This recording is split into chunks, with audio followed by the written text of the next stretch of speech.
Dua koridor angkot feeder LRT Musi Emas di Kota Palembang yang stop operasi, masing-masing koridor 1 rute Talang Kelapa Talang Buru dan koridor 2 rute Asrama Haji Sematang Borang. Hal itu karena kontrak yang belum diperpanjang pemerintah Kota Palembang. Penjabat Wali Kota Palembang mengaku, rencana kontrak feeder untuk tahun 2024 masih dalam proses lelang, yang memakan waktu 4 hingga 6 hari. Dua koridor tersebut dibiayai menggunakan APBD Pemkot Palembang dengan anggaran berkisar 12 miliar rupiah per tahun. Namun tahun 2024, pemerintah Kota Palembang belum melakukan tanda tangan kontrak bersama operator pengelola feeder LRT sehingga dua koridor tidak beroperasi. Ya, untuk kaitan feeder, memang ada ke feeder koridor yang tanggung jawab pemerintah kota, yang sumbernya dari APBD, ada juga dari Kementerian Perhubungan. Nah, khusus yang dari menggunakan dana APBD, ada proses administrasi yang harus dilalui.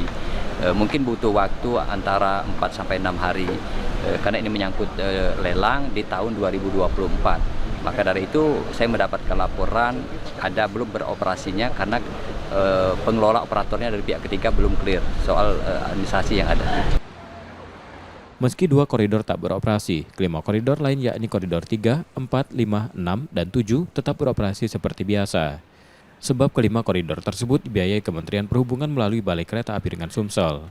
M. Rizky Nurmizan, Kompas TV, Palembang, Sumatera Selatan.